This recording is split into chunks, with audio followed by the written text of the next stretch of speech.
Hello friends, welcome to my channel Reena kitchen recipe. तो आज हम बृहस्पतिवार की कथा सुनेंगे और सबसे अलग कथा है ये। एक दिन इंद्र बड़े अहंकार से अपने सिंहासन पर बैठे थे तो बहुत से देवता, ऋषि, गंधर्व, किन्नर आदि सभा में उपस्थित थे। जिस समय बृहस्पति जी वहां पर आए तो सब उनके सम्मान के लिए खड़े हो गए, परंतु इंद्र खड़ा न हुआ। यद्यपि वह सदैव उनका आदर किया करता था तो बृहस्पति जी उनका अनादर समझते हुए वहां से चले गए। तब इंद्र को बड़ा शौक हुआ कि देखो, मैंने बृहस्पति जी का अनादर कर दिया, मुझसे भारी बड़ी भूल हो गई है। तो गुरु जी के आशीर्वाद से मुझको यह वैभव मिला है, उनके क्रोध से ही यह सब नष्ट हो गया है, इसीलिए उनके पास जाकर क्षमा मांगनी चाहिए।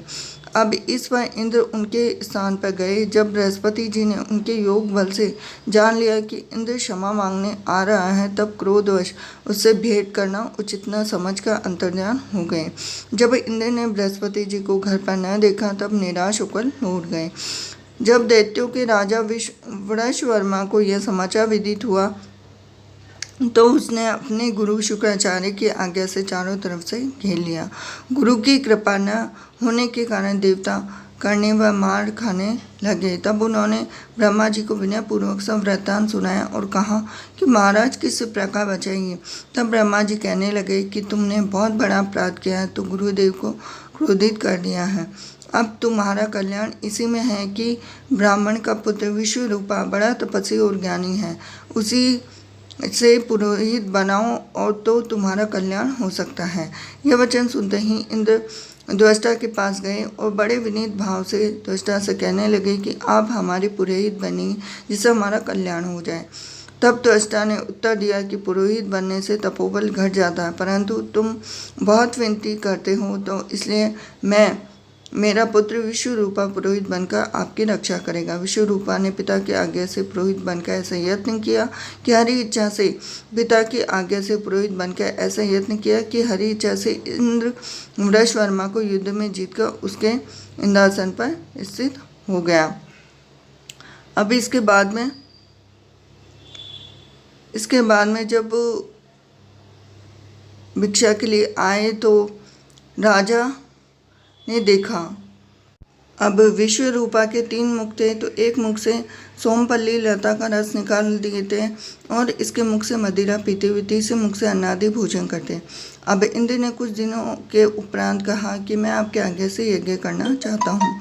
जब विश्वरूपा के आज्ञा अनुसार यज्ञ प्रारंभ हो गया तब एक दैत्य ने विश्वरूपा से कहा कि तुम्हारी माता दैत्य की कन्या है, इस कारण हमारे कल्याण के निमित्त एक आहुति दैत्यों के नाम पर भी दे दी जाए, यही अति उत्तम बात है। तब विश्वरूपा उस दैत्य का कहा मानकर आहुति देते समय दैत्य नाम भी धीरे से लेने लगा। अब इसी कारण यज्ञ करने से देवताओं का तेज नहीं बढ़ा और इंद्र ने यह वृत्तांत जानते ही क्रोधित होकर विश्वरूपा के 3 सर काट डाले।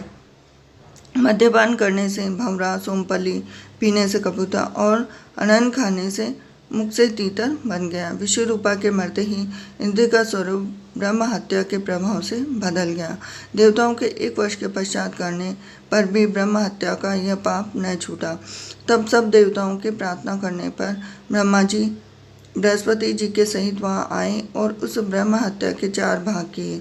उनमें से 1 भाग पृथ्वी को दिया। इसी कारण धरती कहो ऐसी ऊंची नीची और बीज बोने के लायक भी नहीं होती। साथ ही ब्रह्मा जी के ये वरदान भी दिया कि पृथ्वी से गड़ा हुआ धन भी स्वयं ही भर जाएगा। अब दूसरा वृक्षों को दिया तो उनमें से गोंद बनकर रह गया, इस कारण गूगल के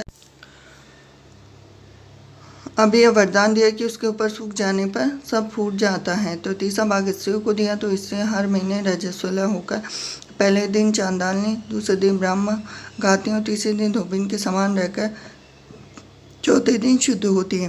संतान प्राप्ति का भी उनको वरदान दिया और जल को यह वरदान मिला कि जिस चीज़ में डाल जाएगा वह बोझ से बढ़ जाएगी। इस प्रकार इंद्र को ब्रह्म हत्या के पाप से मुक्त किया। जो मनुष्य इस कथा को पढ़ता है, सुनता है, उसके सब पाप बृहस्पति जी महाराज की कृपा से नष्ट हो जाते हैं। कहानी अधूरी है तो पूरी करना, पूरी है तो इसका मान रखना। वीडियो अच्छा लगे हो तो वीडियो को लाइक कीजिए, चैनल को सब्सक्राइब कीजिए, बेल आइकन बटन दबा दीजिए। तो मिलती हूँ आपसे नेक्स्ट वीडियो में। हरे कृष्णा।